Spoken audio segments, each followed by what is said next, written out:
Good morning. Today let us discuss about adenomatoid odontogenic tumor. It is a benign odontogenic tumor of epithelial origin. The term adenomatoid was given because it shows some histological features resembling to glandular structures. Other names like adenoameloblastoma, amyloblastic adenomatoid tumor are also given to this lesion. It is a rare tumor commonly associated with unerupted maxillary cuspid, and it represents 3 to 7% of all odontogenic tumors. There was a controversy regarding the nature of the lesion, whether to consider it as a neoplasm or hematoma. Features like limited growth potential, limited size, well circumscribed appearance, and lack of recurrence made this lesion to categorize as hematoma. However, the limited size could be because of early detection and removal. Some undetected cases will show large considerable growth with facial asymmetry and distortion. Hence, this lesion now considered as a neoplasm and classified it in epithelial origin of odontogenic tumors. Coming to histogenesis, it will arise from remnants of dental lamina or the components of enamel organ. Most often, it will be associated with unerupted or impacted tooth. Clinical features. It occurs in wide age range of 5 to 53 years, but most of the patients under the 20 years of age. Females are affected twice commonly than males. It can occur both intraosseously and extraosseously, but commonly seen intraosseously, and only few cases are reported extraosseously. Two-thirds of intraosseous lesions often appear in maxilla, and one-third cases are seen in mandible. Anterior region commonly involved than the posterior region. Two-thirds of cases are associated with unerupted maxillary or mandibular cuspids. Majority of these lesions measure between 1.5 to 3 cm size. Some large lesions exceed more than 7 cm. Often they are asymptomatic and routinely are discovered during radiographic examination. Larger lesions will show swelling and painless expansion. Peripheral or extraosseous lesions also show small painless sessile swellings on maxillary gingiva, and they measure up to 1.5 centimeters in size, and these lesions also commonly seen in females than the males. Various central odontogenic cysts and tumors, benign fibroosseous lesions, benign mesenchymal neoplasms can be considered as a clinical differential diagnosis for intraosseous lesions. Differential diagnosis for peripheral cases or extraosseous cases or occurring in gingiva include fibromas, peripheral cemento-ossifying fibromas, peripheral giant cell granulomas, other peripheral odontogenic tumors like ameloblastoma, calcifying epithelial odontogenic tumor, and odontogenic fibromas. Radiological features.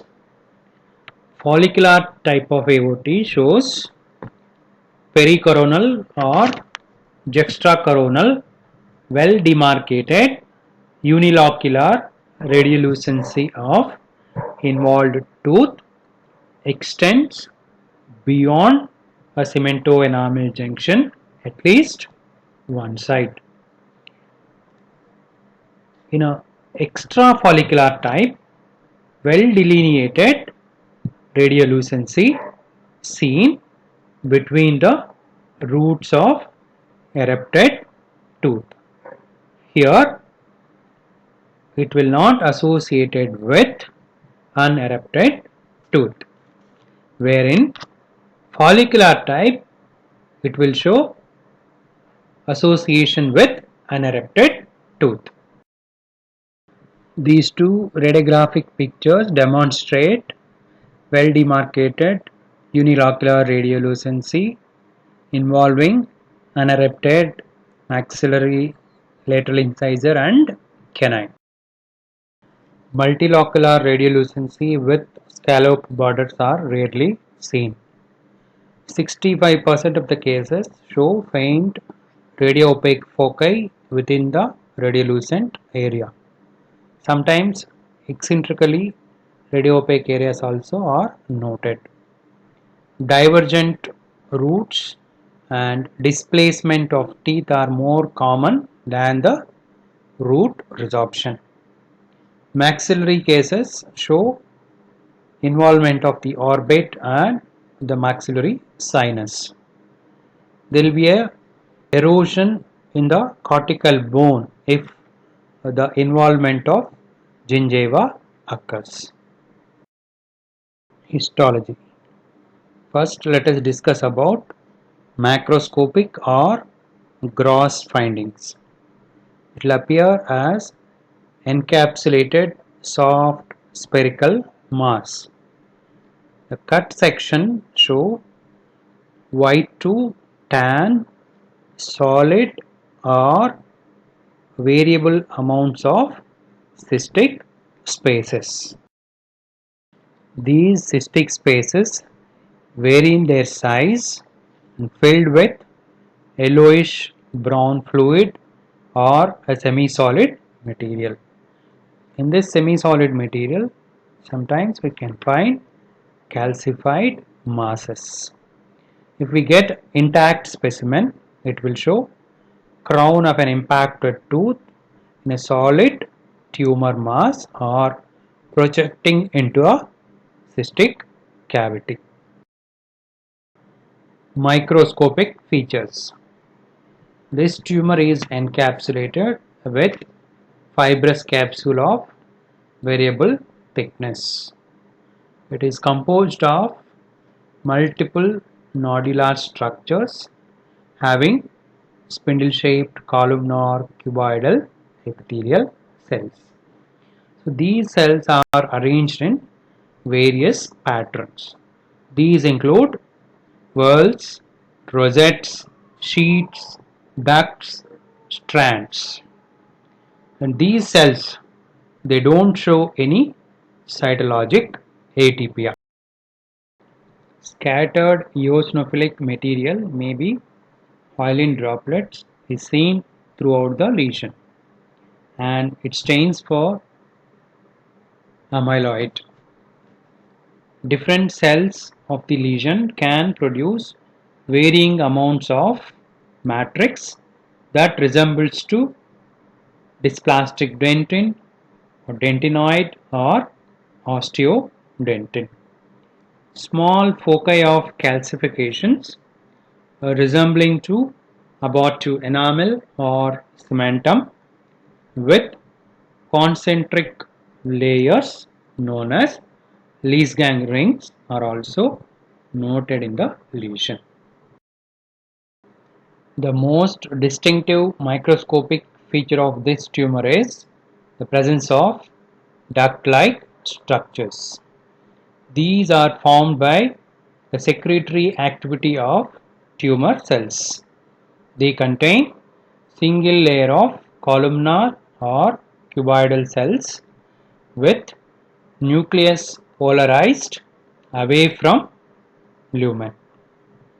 The ductal lumina are frequently lined by an eosinophilic rim of variable thickness known as hyaline ring.